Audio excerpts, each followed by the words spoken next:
Hello Channel viewers, I am DS, a psychologist, and welcome to another episode on Channel NITT. So we are going to do another MBTI tarot crossover, and this episode we're going to feature the ISTJ, which corresponds to the Queen of Pentacles. So before I did this episode, I have actually not a very good impression of ISTJs. My impression of the ISTJ is generally really fixated in their being very inquisitive, always needing sensory information. But after doing research for this episode, I realized that there may be more than meets the eye for the ISTJ. So I may need to adjust my thinking for the ISTJ. Okay, let's look at the personality characteristics of the Queen of Pentacles. So the research for the Queen of Pentacles shows a lot of very feminine characteristics, but of course, the ISTJ can also be a man. So there are very interesting characteristics that define the Queen of Pentacles. First, the Queen of Pentacles is an individual who shows love for others by cooking nutritious meals for them. Yes, you really got this line when I was doing research for the Queen of Pentacles. They also like to maintain a very clean and inviting atmosphere and environment for their guests. Well, interesting, because personally I have never really been into an ISTJ's home, but based on my interactions with the ISTJ, I think this is generally going to be true. Another thing that I find about the Queen of Pentacles is that the Queen of Pentacles is very generous and gives love very freely. For this part, I am not too sure, because the ISTJs that I know of are really very cold on the outside. But it could be true for them if they are facing their own family members. But I would never foresee an ISTJ giving strangers hugs. The Queen of Pentacles is the typical working parent archetype.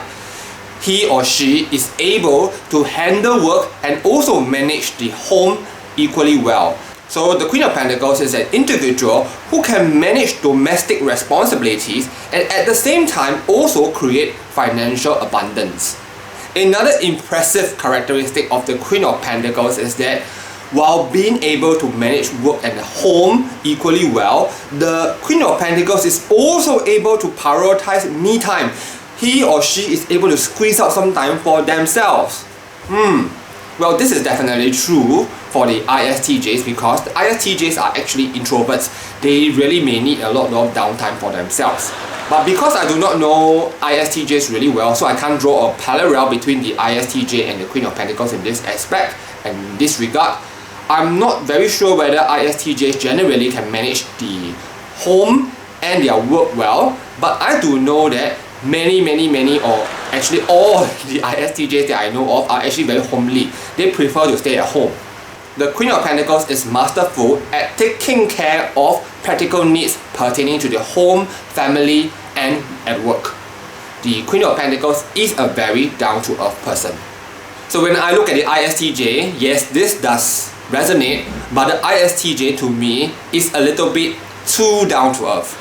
So far, because there are certain parts of the ISTJ that I cannot confirm, but I think that it is likely that there is this kind of a resemblance between the ISTJ and the Queen of Pentacles. So at this moment, I would say that the resemblance is about 70%. So let's move on to our second segment, where we talk about the symbolism of the Queen of Pentacles in the Rider-Waite. So this is the Queen of Pentacles in the Rider-Waite. Unlike many of the other court cards, the Queen of Pentacles doesn't have much symbolism over here. You do see a lot of fruits, florals, goats, plants and flowers. In this case, it's very straightforward. It represents the Queen of Pentacles' connection to nature. And of course, when you are connected to nature, there comes abundance. You can also see, though it's not very conspicuous, a small rabbit on the bottom right of the card. The small rabbit represents fertility. It is also meant to symbolize that the Queen of Pentacles' life is in the correct flow and is in alignment. So there you go, not much symbolism within this picture, because maybe too down to earth already. When you talk about symbolism, it's supposed to be something very imaginative. So the Queen of Pentacles may be a very unimaginative person. That's why even the card has very little symbolism attached to it. So the third segment now, let's look at the Black Cat's Tarot for the Queen of Pentacles. So here you can see the Queen of Pentacles for the Black Cats. So two things stand out. I would say that the Queen of Pentacles in general as a card is very unimaginative. It's like, okay, this is a very nice looking picture, but you don't see much to it, unlike the Queen of Cups. This is a very boring card, although it looks very pretty. The Queen of Pentacles in this cat deck is facing the right. She's one of the queens that actually face the right. This represents that she is future-oriented. And being a future-oriented person, the Queen of Pentacles is actually very much into growth. So personally, I have known a lot of ISTJs. They might be very argumentative when they are trying to defend their discipline, but generally they are really keen to learn. So yes, growth could be important for the ISTJ, which actually corresponds and gels well with the Queen of Pentacles.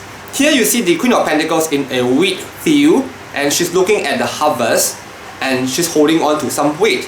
She may have planted some more wheat and she's looking at the field now and admiring her work.